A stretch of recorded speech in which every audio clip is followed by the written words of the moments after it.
Алдымызда 16 желтоқсан тәуелсіздік күні де жақындап келеді. Кеңес одағының құрамынан ыдырап шығып, өз алдына жеке ел болған Қазақстан үшін тәуелсіздік ұлы жетістік. Сәлем достар. Бүгін мен сіздерге тәуелсіздікке қол жеткізгенге дейінгі оқиғалар мен жеткізгеннен кейінгі жетістіктер жайлы айтамын.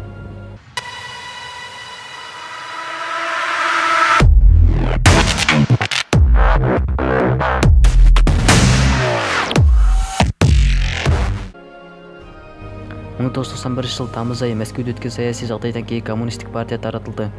1991 жыл 24 тамыз Қазақ КСР жоғары кеңесі ағдайды бағалау және республика егемендігін нығайту шаралары туралы қаулы қабылданды. 1991 жыл 29 тамыз Қазақ КСР президентінің Семей ядролық сынақ полигонын жабу туралы жарлығы жарық көрді. Осыдан кейін 29 тамыз күнін Біріккен ұлттар ұйымының бас ассамблеясы Қазақстан Республикасының ұсынысын мақұлдап, халықаралық ядролық қару-жараққа қарсы күресі күні деп белгіледі. 1991 жыл 2 қазан тұңғыш ғарышқа қазақ баласы Әбубәкір Тоқтар Оңғарбайұлы Байқоңырдан Союз ТМ-13 кемесімен жол тартты.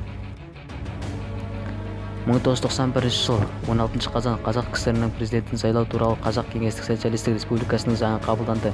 1991 жыл 1 желтоқсан алғаш рет Қазақ КСР-ның президенттік сайлауы өтті.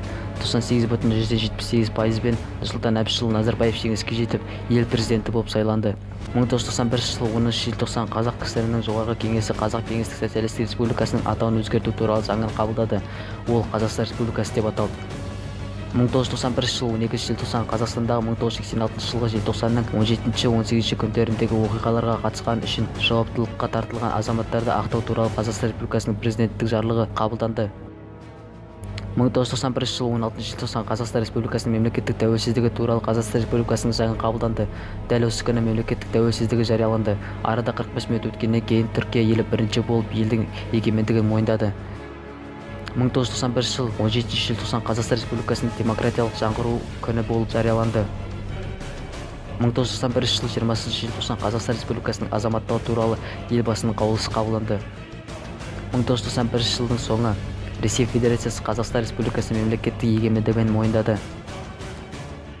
1992 жылғы 2 наурыздан бастап Біріккен ұлттар ұйымының толық құқылы мүшесі болды. Қазір еліміздің БО, ЮНЕСКО, ОБСЕ секілді 70-ге жуық халықаралық ұйымдарда өкілдігі бар.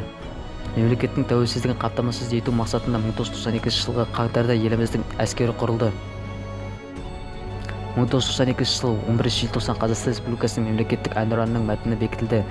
Мәтінін жазғандар Мұзафар Әлімбаев, Қадыр Мырзалиев, Тұманбай Молдағалиев, Жадыра Дарибаева. Әуенін жазғандар Мұқан Төлебаев, Евгений Брусиловский, Латиф Хамиди. 1992 жылы Алматы қаласында дүниежүзі қазақтарының бірінші құрылтайы өтті. 1993 жылғы қаңтардың 28-інде Қазақстан Республикасының тұңғыш конституциясы қабылданды. Негізгі заң 4 бөлімнен 21 тараудан 131 баптан тұрды. 1993 жыл 5 қарашада ақша жүйесін тұрақтандыру жөніндегі шұғыл шаралар туралы президент жарлығы шықты. Сөйтіп, төл теңгеміз 1993 жылдың 15 қарашасында айналымға түсті. 1995 жыл 30 тамызда еліміздің жаңа конституциясы қабылданды. Бұл негізгі заңымызда республиканың экономикалық күш-қуаты мен мүмкіндіктері ғылыми тұрғыдан тиянақталып, халықтың әлеуметтік топтарына тиісті мәселелерді шешу ескертілді. 1997 жыл қазан айында президент Нұрсұлтан Әбішұлы Назарбаевтың Қазақстан 2030 стратегиялық жолдауы жарияланды. 1998 жыл 6 мамырда президент Ақмола қаласын Астана деп атауға жарлық шығарды. 1998 жыл 10 маусымда жаңа Астананың ресми тұсаукесері өтті. 1999 жылы Рим папасы Астанаға келді. 1999 жылдың шілдесінде Астана қаласы ЮНЕСКО-ның әлем қаласы сыйлығымен марапатталды. 2002 жылы Евразияның кіндігі Астананың төрінде елбасы Назарбаевтың идеясымен елорданың символына айналған Астана бәйтерек монументі салынды. Оның биіктігі 97 метр. 2003 жылы Астана қаласында әлемдік және дәстүрлі діндер көшбасшыларының бірінші съезі болды. 2004 жылы Астанада Қазақстан Республикасының тұңғыш президентінің музейі ашылды. Онда 100 мыңнан астам экспонаттар бар. Президент Нұрсұлтан Назарбаевтың жеке мұрағаты мен кітапханасы, мемлекеттер мен халықаралық ұйымдар басшыларының тартулары, елбасының бірегей марапаттар коллекциясы және жеке заттары құжаттары көрермен назарына ұсынылды. 2010 жылы индустриалдық инновациялық дамудың мемлекеттік бағдарламасы қабылданды. 2011 жылы сәуір айының басында президенттік сайлау өтті. 99,5%-бен Нұрсұлтан Әбішұлы Назарбаев жеңіске жетті. Қазақстан Республикасының парламенттік реформа президенттік мерзімді ұзартуды ұсынды. Бірақ Назарбаев ұсыныстан бас тартып сайлау өткізуді жөн көрді. 2011 жылы 1 желтоқсан президент күніне орай Алматы қаласында метро қолданыла бастады. Сол күні метростанцияны президент өзі ашты. 2012 жыл Қазақстан үшін спорт саласында үлкен жетістіктерге толы болды. Лондон Олимпиадасында Қазақстан құрамасы 7 алтын алып, жалпы командалық есепте 12-ші орынға ие болды.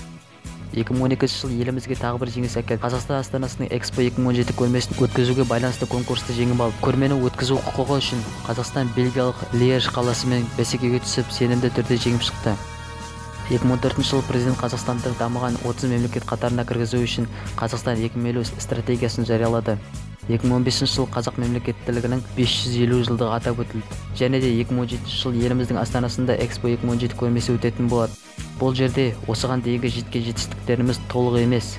Егер алып қосарларыңыз болса, комментарийға қалдырыңыздар. Бүгінге осы, сіздермен бірге болған мен FT Fury. Видеоны лайк басыңыздар, каналға және ВКонтактедегі группамызға тіркелуді ұмытпаңыздар. Қазақстан тәуелсіздігінің 25 жылдығы құтты болсын. Аман, сау болыңыздар.